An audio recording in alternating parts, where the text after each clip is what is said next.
Hi, folks. With Tacitus today, your pushback channel. Thank you for joining this audio radio live stream. In this essay, I'd like to talk about the if you like, the architecture and structure and the goings on about buying politicians. I'll use the US as an example here, but we could probably look at any situation around the Western world at the moment. The globalists or pro-globalist groups have been frantically buying Western politicians, and sometimes the purpose is rather obscure. It's hard to believe. Sometimes a certain politician is very generously funded to win a certain electoral district simply to displace another politician who they don't like.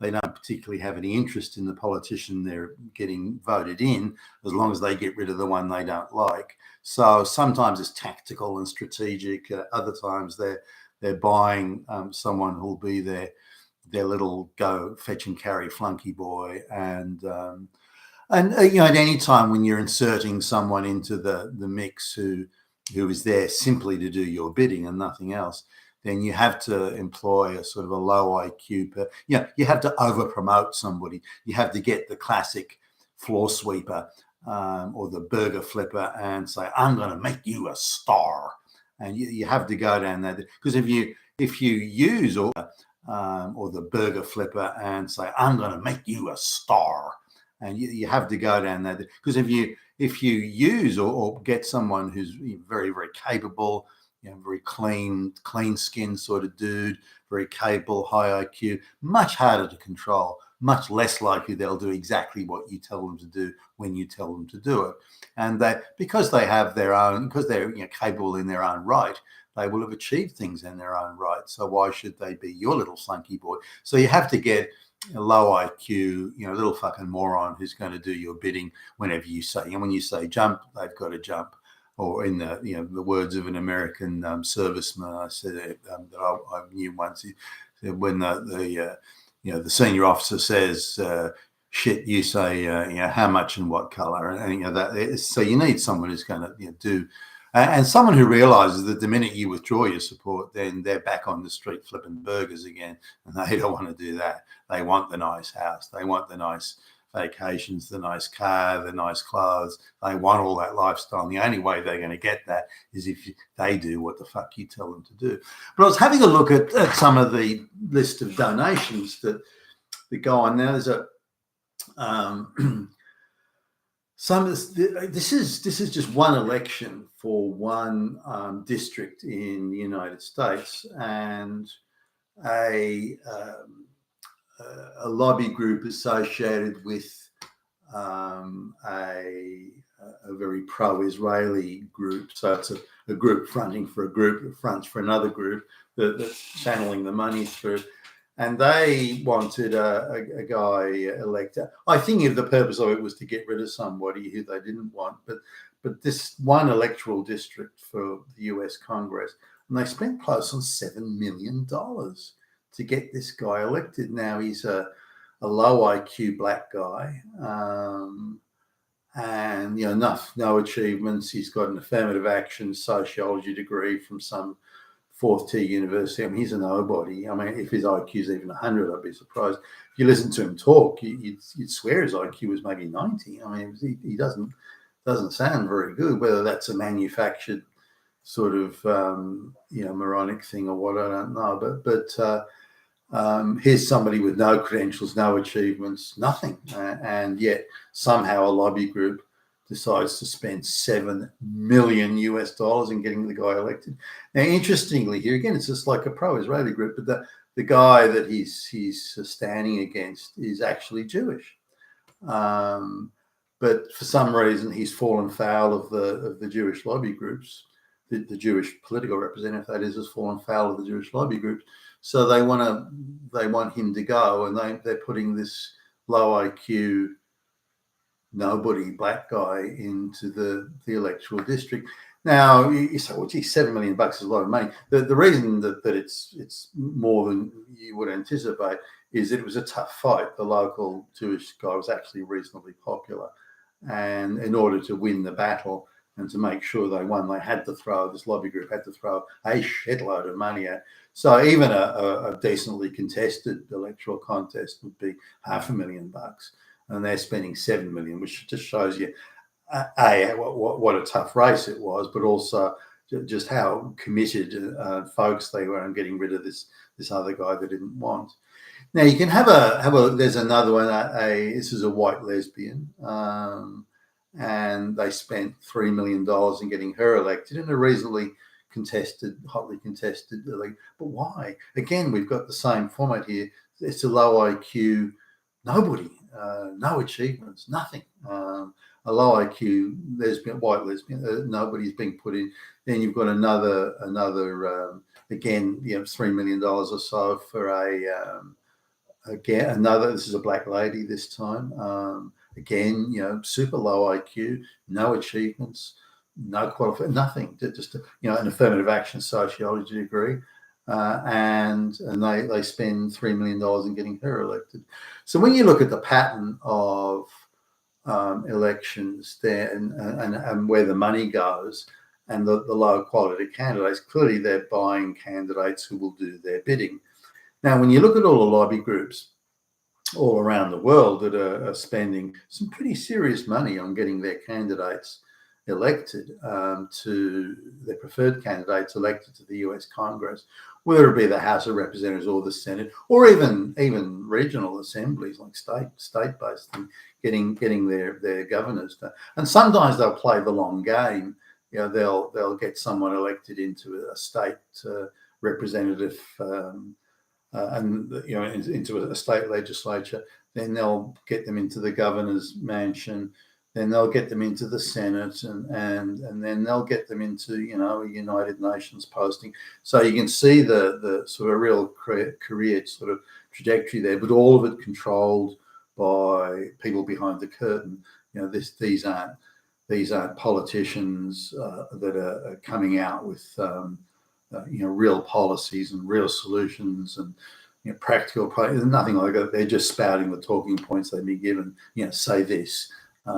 And speeches are written for them and put together. And one of them got into the governor's mansion a while ago, and then suddenly all the people around them were the same people that were controlled by the same lobby groups. So effectively, the lobby group took over the entire, certainly the executive level of the legislature and the executive level of government. It's insane. But these things are allowed to happen, and I don't know why. If I can spot it so easily without really putting that much work into it, then surely it's obvious to many others. Yet it's allowed to continue, and that I find rather surprising. The governor or any representative represents the fucking people, not the lobby group. And until we come to grips with that, then we're never going to stop the globalists. Never. You are a representative of the people, not of the lobby groups, not of the people behind the curtain pulling the strings. It became, to the extent to which the representatives ever represented the people, but they did represent the people largely and to a large extent for a certain period of time, and starting from I would argue the early 1970s onwards, all the politicians that represent the people, or certainly most of them, have been replaced by stooges, flunkies, and goons controlled by whether you want to call them individual lobby groups who all happen to share globalist sympathies or not. But that's the road it's gone down. Now, looking at if you look at the quality of politicians, how they've declined over the years, you listen to and read the books or the statements written by politicians of, say, the 1960s, 1950s, 1960s. No, they weren't perfect, and sure, the military-industrial complex had its, you had all that was in play, but these politicians did believe that they represented the people. Now, did every single politician believe that? Were there none that were bought? Sure, there were some that were bought, but most politicians believed they represented the people. And they were there to make people's lives better, to improve people's lives, and to make sure that the people had manageable cost of living, and that their kids would do well, and all that sort of stuff was very much part of the politicians' life. They were there to improve people's lives, the lives of the citizenry. That's all gone by the way. You look at a politician today and they would laugh at you. Here to improve the lives of the people? You got to be fucking kidding! I report to the globalists; they tell me what to do. I can't shit. I can't utter a word without the globalists approving it. And also the IQ. Now it doesn't mean that every politician was a genius back in the 50s or 60s. Far from it. But they were very committed to representing the people. So even if you had a low IQ politician, at least you had someone who was very dedicated to their job of representing the voters. Now you have, I would argue, low IQ politicians with their affirmative action sociology degrees, of course, but you have low IQ politicians, but with no life experience. They're being staffers in, flunky 2-bit, fetch and carry, go for staffies in a politician's office. Then they're going straight into an electoral district and then becoming local members. The only thing they know is how to spin bullshit. That's the only skill they have. And even then it has to be written up for them, put on a teleprompter. So you're getting a low IQ politicians with no life experience that are just products of the ideological machine. So we have a much lower standard of politician, I would argue, insofar as they don't believe they represent the people. Now, when you've got, the politicians certainly that I remember as a kid, they grew up in the local area. They were born in the local area, the electoral district. They were born in the local area. They grew up there. You knew them through school and college and just in the social fabric of the district. And they used to have town hall meetings every few weeks, and they would talk about their policies. You could ask questions. You could argue with them and say, well, that's a policy won't work, or can you explain that further, because I see problems with that policy in this or that way. And they would talk to you. They wouldn't take a question as a threat and get goons to throw you out. That they would say, okay, that's a valid question or valid criticism, and so on.